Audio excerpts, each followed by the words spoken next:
வணக்கம். பருப்பு போலி செஞ்சுருக்கேன். எப்படி செய்கிறதுன்னு பார்க்கலாமா? வாங்க வீடியோக்குள்ளே போகலாம். Welcome to Dhanalakshmi logs and cooking. பருப்பு போலி செய்ய கடலைப்பருப்பு 200 கிராம் எடுத்திருக்கேன்.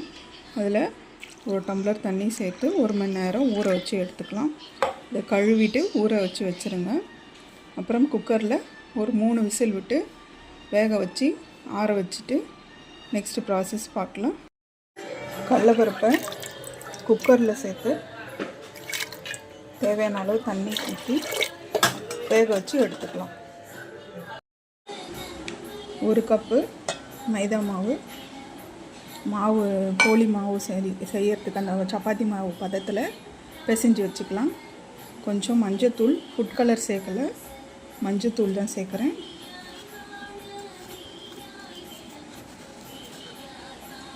கொஞ்சமாக சால்ட்டு,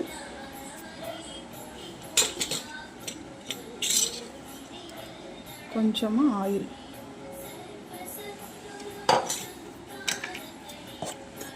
மிக்ஸ் பண்ணிவிட்டு கொஞ்சமாக தண்ணி சேர்த்து நம்ம சப்பாத்தி மாவு பதத்துக்கு பிசைஞ்சு வச்சுக்கலாம். கொஞ்சம் கொஞ்சமாக தண்ணி ஊற்றி நம்ம அந்த ஸ்டஃப் பண்ணுவோம் இல்லையா, உள்ள அந்த பருப்பு தால் வச்சு போலிக்கு ஸ்டஃப் பண்ணுவோம், அந்த பதத்துக்கு பிசைஞ்சு எடுத்துக்கலாம்.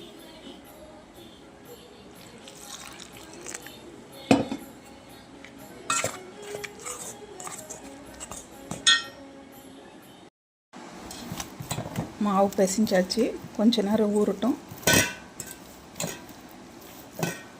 நல்லா சாஃப்ட் டோவாக பிசைஞ்சு வச்சுருக்கேன். கொஞ்ச நேரம் ஊறட்டும். குக்கர் 3 விசில் விட்டு வெந்துடுச்சு. இறக்கி வச்சு ஆற வச்சிடலாம். மாவை ஊற வச்சு வச்சுருக்கேன். கொஞ்ச நேரம் மூடி வச்சுக்கலாம். பொடி பண்ணி வச்சுருக்கேன். 1/4 கிலோ கடலைப்பருப்புக்கு 1/4 கிலோ வெல்லம் எடுத்துக்கோங்க. இல்லைன்னா இனிப்பு கம்மியாக வேணும்னா இனிப்பு கம்மியாக எடுத்துக்கோங்க. கடலைப்பருப்பு வெந்துடுச்சு. நல்லா அதை வடிகட்டிட்டு ஒரு தட்டில் போட்டு, நல்லா தாராளமான தட்டில் போட்டு ஆற வைங்க.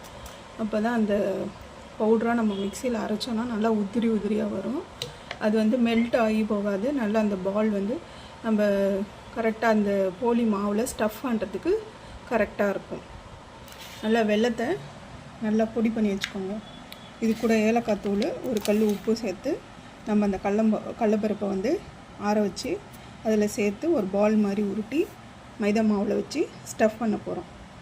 எல்லோரும் செஞ்சு தானே செய்கிறீங்க, இப்போ என்ன இதில் என்ன இருக்குது அப்படின்லாம் இல்லை.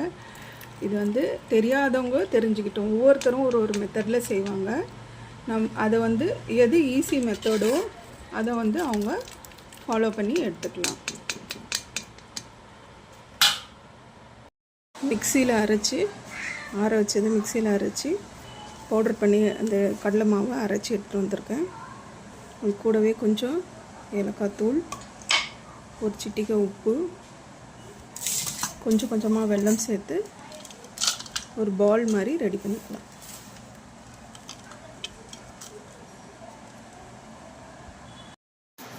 இந்த பாருங்கள், நல்லா நம்ம தேவையான அளவுக்கு ஒரு உருண்டை மாதிரி உருட்டி இப்படி ரெடி பண்ணி வச்சுக்கலாம்.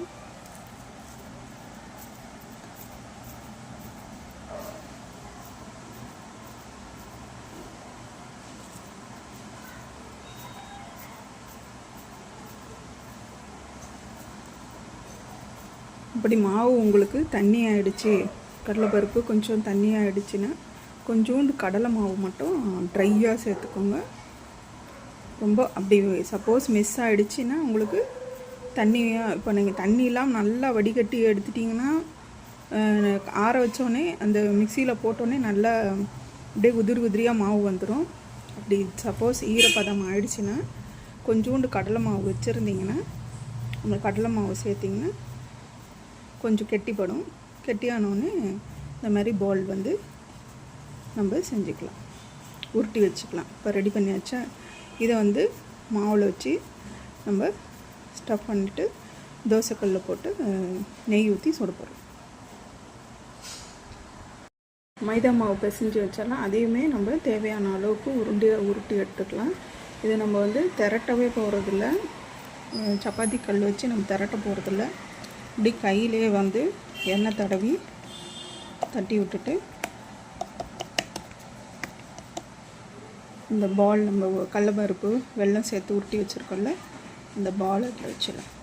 இந்த உருண்டை இதில் வச்சு ஸ்டஃப் பண்ணிவிட்டு